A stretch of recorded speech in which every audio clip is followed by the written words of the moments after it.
Good morning, good afternoon, good evening, depending on where you are watching us from. It has been a while on this page, but it's not as if we went silent. We went to do some research to know what's really happening and what's really going on.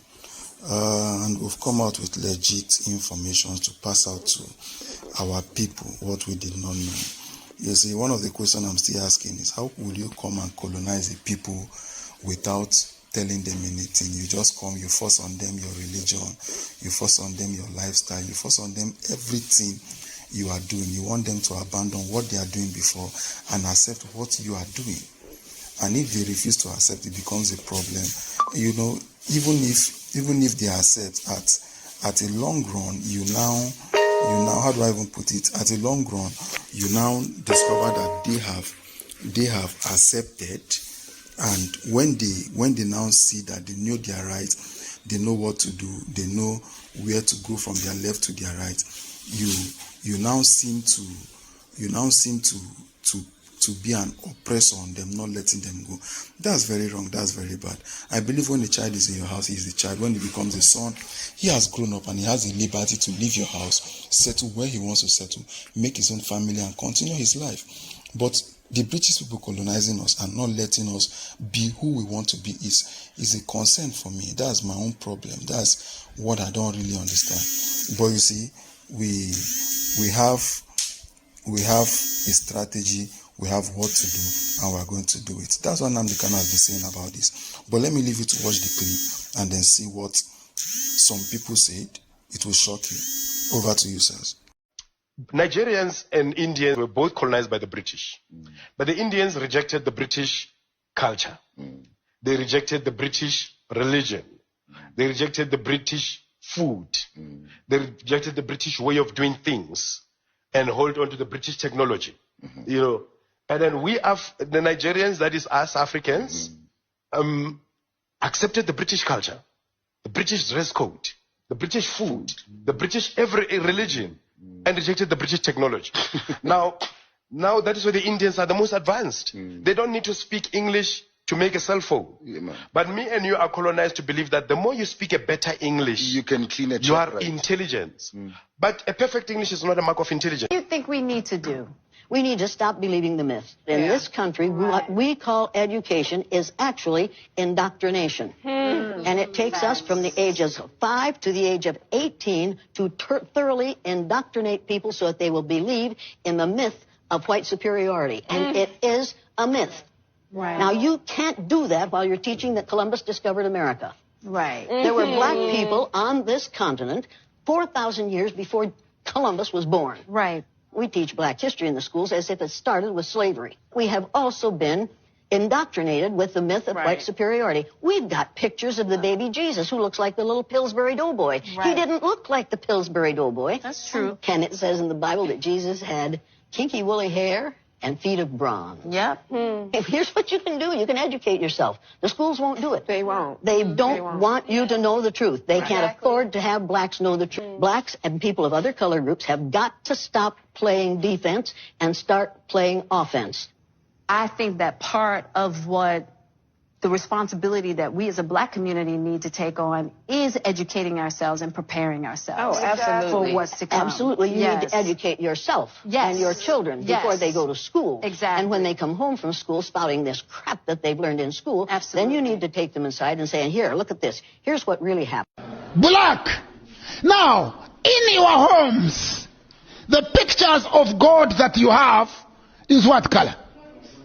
Be honest, tell the truth and shame the white man. What color are the pictures on the wall in your homes? White. And what color then is the devil? So if I kill all of you, I'd have fought the devil, won't I? Is that not, doesn't it make sense?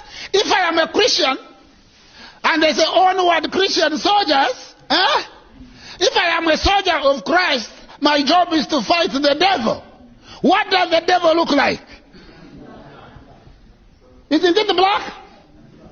When you go in a military college, the sabao, when you are learning how to shoot, the target practice is what kind of head? It's a black head. So it is no wonder that black people hate hate themselves. Because every time you see God, you are not thinking of your sister or your mother or your uncle. You are not thinking of Kiurankuba as looking like God. No. You are thinking that somebody else, not you, looks like God, and you look like the devil. And most of the time, if I look like the devil, I am told I'm a devil, then I act like a devil. I don't want to disappoint people. People thinking that, I'm a wonderful person. They've called me a devil. Let me try to live up to the part. That's what psychology says. But I'm here to tell you today, number one, that when God created the world, there were no white people. At all. There were no Chinese. There were no Indians. There were no Italians, no Romans, no Germans, no Poles, no Finns, no Swedes, no Goths, no Vandals, no Visigoths, no Vikings. There were only black people. Only black people.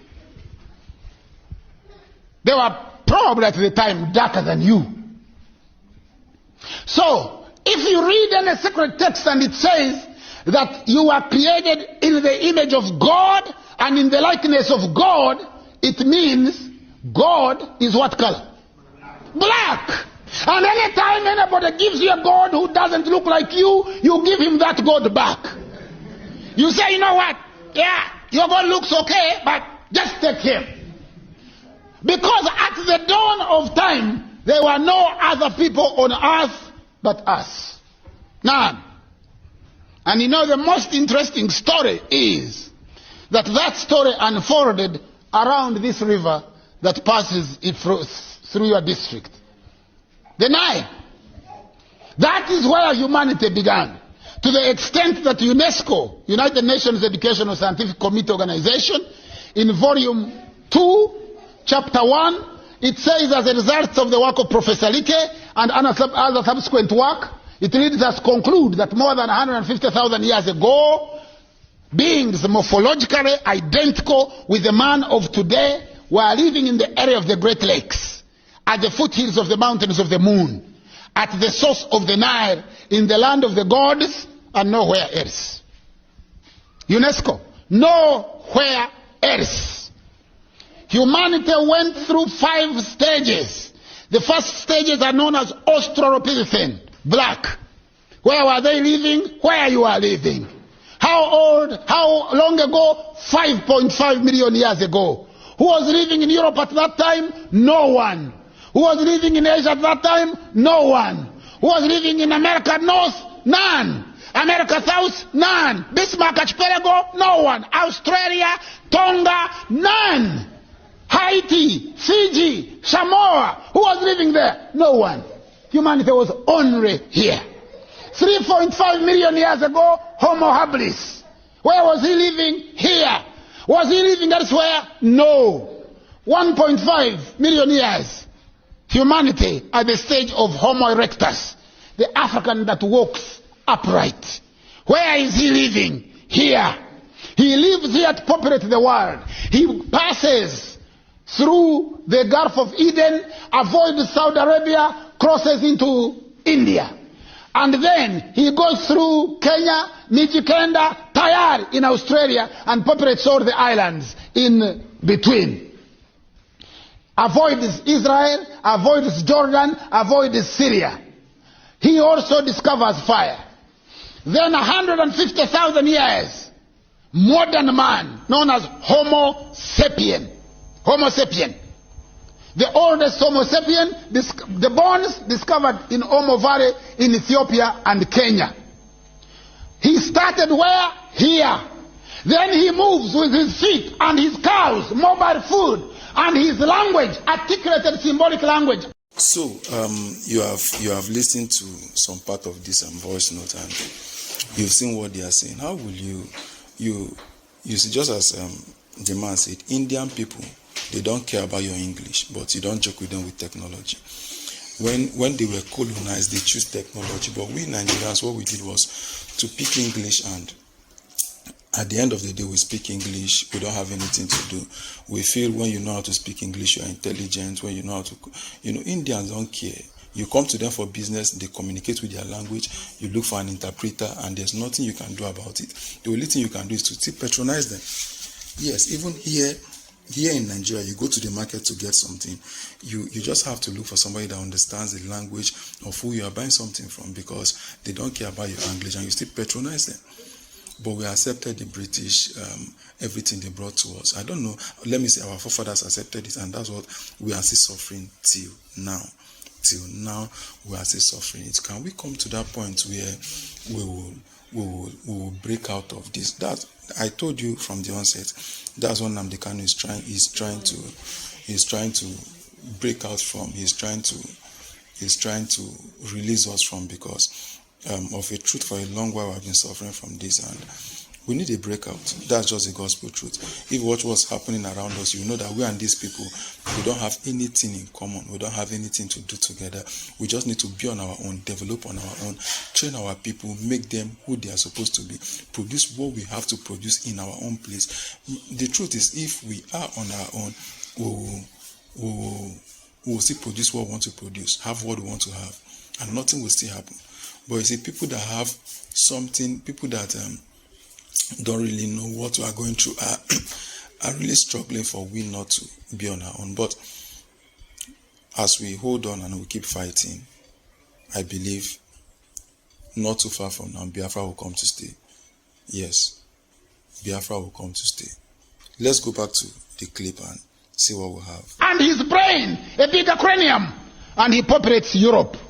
He is the first person to populate Europe about 40,000 years ago, known as Gromoldi. The first people to populate Europe were black people. They were known as Gromoldi. First people to populate England were black people. They were known as Bika. First people to populate India were black people. They were known as Dravidians. First people to populate Japan, black people. They were known as Masaba Negroes. Mulembe, Kamaku, Wagasile, they came from here. They populated Japan. That's why Japanese names are like Ugandan names. Takahara, Nakamura, Kato, Toyota, all those. Because the first Japanese were black people. In ancient time, the whole world belonged to the black man, the black woman. You are the people that populated the world. You are the people that gave birth to everybody else. And quite significantly, and I am telling you this as a scholar, I have a library of 32,000 books. I have read each one of them. Not only read them, but remember them. I have traveled in almost every corner of the world, lectured at the most prestigious universities. I am telling you that in ancient time, the only people who are on earth were you and your ancestors. You. And you are also the people of the scriptures. All scripture, be it the Rigvit Veda, the Namapali, the Peramperu, the Papyrus of Ani, the Papyrus of Hunefa, the Quran, the Bible, the Book of Zoroaster, the Epic of Gilgamesh, is all about black people. Black people. All right, we have come to the end of this clip. You've heard it yourself. You've seen it, and you've seen what we are passing through, and you see what has kept us here. See, the truth is, my brothers, my sisters, Africa is blessed. There's nothing anybody can say about it. Africa is blessed. The kind of blessing Africa is so blessed, so blessed. I wonder why we are still backward in everything. And even Africa is looking up to us in Nigeria to liberate Africa.